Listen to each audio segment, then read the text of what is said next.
Welcome guys, Casual here from Casual GGs, and we are back today with another video on an ESO build. And today we're gonna look at a nice, easy to play, very survivable and high damage Frost Warden build. So let's take a moment to look at what update 39 has contributed to this build. We are talking about almost 9,000 damage shield, and all you guys need to do to proc it is do a heavy attack, guys. So second thing we're going to talk about is the heavy attack itself. So for ice heavy attack, there is a homing element as well. So the first target you guys have in your cursor when you start the heavy attack build up will be where the heavy attack frost missile hit. If you guys can see in the background, what I've done is I've started moving around intentionally to show how it works. It will still go and hit the target no matter if the target's on my side or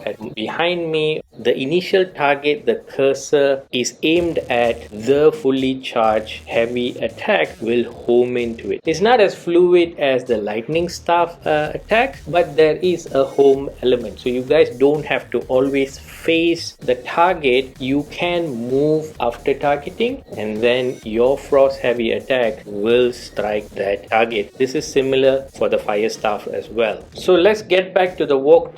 In terms of walkthrough, today we have Grow Bull from Darkshade Caverns 2. The way I'm playing currently in the background is completely the wrong way to do this boss, guys. I'm intentionally doing it this way so that there'll be a lot of mobs, there'll be a lot of AoE damage, there'll be a lot of chaos, so that we can test the build in terms of survivability, in terms of AoE damage, and also in sustain. That's the reason I'm doing it this way. The right way to manage this boss is that take out the mobs and the boss will crash to the ground and be vulnerable and then do a lot of damage and keep on repeating, because as long as the mobs are out, the boss, when it's floating on the air, it has quite a high resistance, so you can't do a lot of damage. Okay guys, let's look at the build. In terms of attribute, put everything to Magicka. Wardens are unique because as long as they are healing, their life gets a 10% boost, so we will have more than 24,000 life and we will be fine. You guys can see that sustain is not very good because I'm using a bewitched sugar skull as food for this build. When we come to the food part, I'll explain the options you guys have. In terms of race, Dark Elf does wonders in this build, and in terms of Munders, go with the Thief. For the gears, what we are using is the full Ice Heart set, so shoulder and helmet. And Ice Heart is amazing because it's offensive, defensive, right? So it will proc a nice damage shield which is gonna protect your health, but what happens is that as long as the damage shield holds, it's gonna pulse out an AoE frost damage, which kind of works hand in hand with the Frost Wardens, all the ice passive they have. So this is a great set. The second set we have is gonna be Orders Wrath, but we are only gonna use 4 pieces so that we get higher crit chance and also weapon damage. That's all we're gonna do with Orders Wrath, and it's also craftable, so we can craft it in any type of weight we want. And then Pillars of Nirn. I know you guys will be worried about the nerf which is coming in update 40. I've linked my video on top on how much damage reduction we'll get. We are still fine. Pillars of Nirn still does wonders. For the mythic, we are going with Oaken Soul.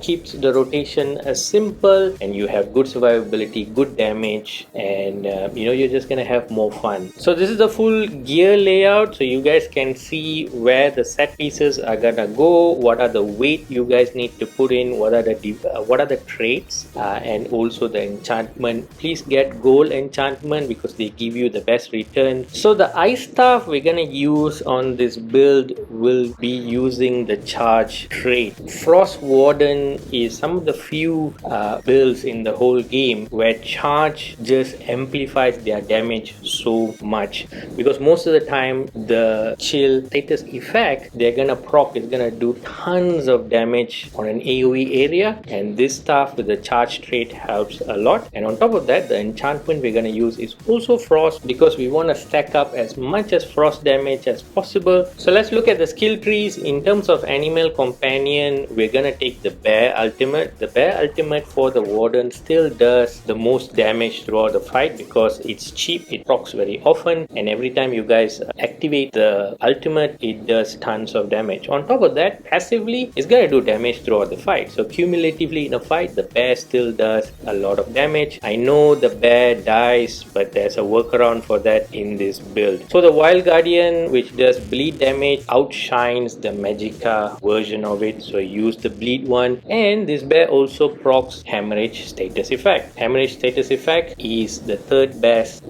damage over time from a status effect in the whole game, so that's always good to have. So next we have Deep Fissure. Now Deep Fissure is a Magicka morph, and it's one of the best skills you can ever use on a warden, right? So Deep Fissure is great because what it's gonna do is it's gonna apply major and minor breach, so you're gonna strip down the armor from your target almost at a tank level, so that's great. On top of that, this skill is the hardest hitting skill the warden has in their class kit, so and it does an AoE damage for everything in front of you, right? It's an amazing skill. Use it as much as possible when it's out of cooldown. In terms of passive, take all the passive guys. The next skill tree we have is Green Balance, and what we're gonna get is Budding Seed from the healing line. None of my warden build will be complete without Budding Seed. Why is this one of the best heal in the game is that it's a huge AoE area, and as long as you guys put it on the ground, it's gonna heal everyone who's inside it. And then what happens is after certain time, it will then burst and do a huge burst heal to again everyone in that circle. So as part of my rotation for any warden build, I'll always have Budding Seed on the ground. You won't die, your companion won't die, and your bear won't die as well. And another reason to keep it always on the ground is that as long as this is on the ground and you're in a pinch, you're gonna die, just hit the button again and it's gonna burst heal you. You're gonna literally have 80% of your life back just by the burst heal from this skill. So in terms of passive, take all the passive guys because minor toughness is one of the passive in this skill tree, and that's what's giving you guys that 10% additional life anytime you guys are healing. So next we have Winter's Embrace. So Winter's Revenge is a must. It's a AoE skill as well. We put it on the ground and it's gonna damage everything within that. And then Arctic Blast. So Arctic Blast is amazing because it does a pulse AoE frost damage. That's one.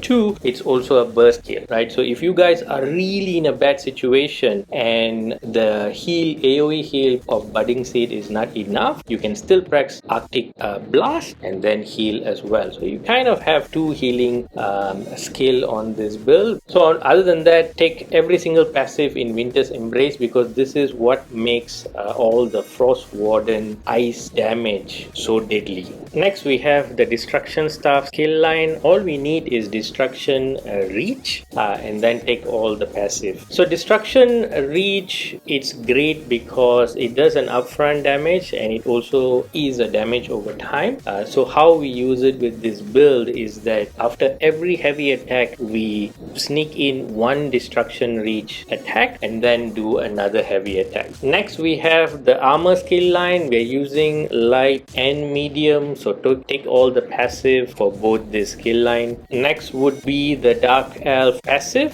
Take all the race passive because we'll need it. After that, also look at Assault and take continuous attack because it's gonna make all your mount faster. This is very easy. Just go to Cyrodiil and do a tutorial and you guys would have unlocked enough points in the Assault skill line to use continuous attack. Next is Alchemy. Take medicinal use because it's gonna make sure all your potion buffs last longer. For tough content, get the Tri-Potion health potions. Those are the best to be used. Next we have provisioning, get Gourmand and Connoisseur. So talking about food, what the food I'm using for the playthrough in the background is Bewitched Sugar Skull.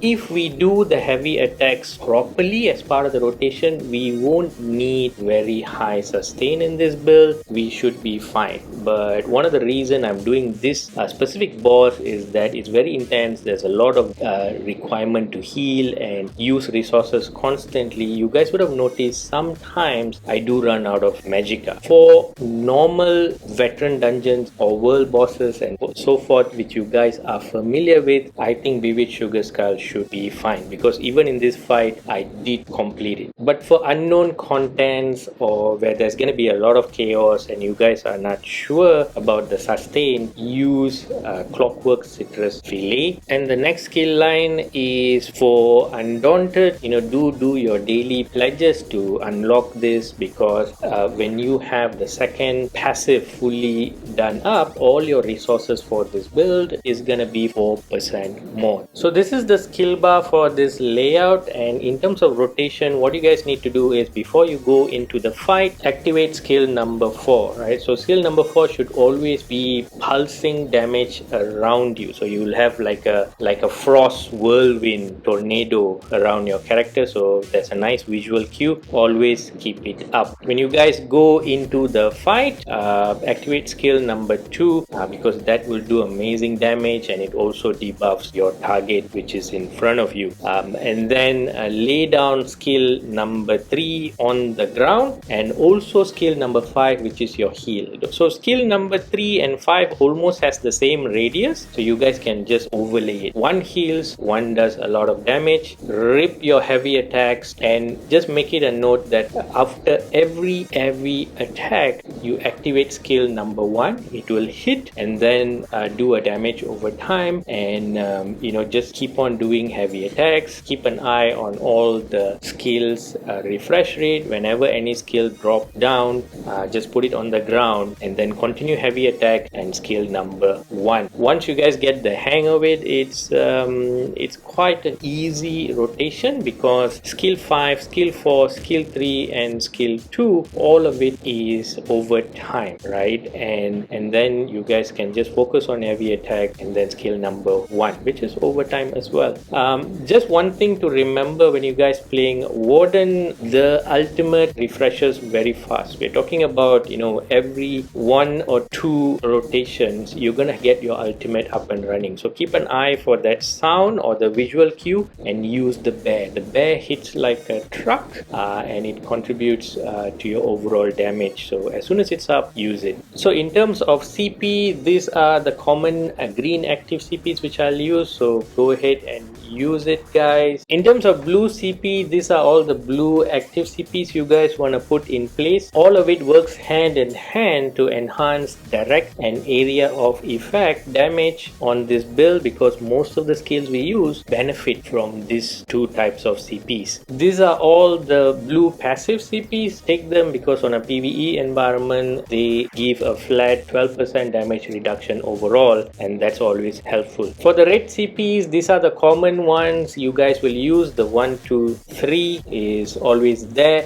The last one you guys need to take for this build is Bastion, because it's gonna make the damage shield from our heavy attack and also Ice Heart to be stronger, and that helps the survivability of this toon. So that's about it, guys. Please like the video, guys, and if you guys haven't subscribed, do subscribe to the channel. I will see you guys on the next video. I'm Casual, and GG's, guys.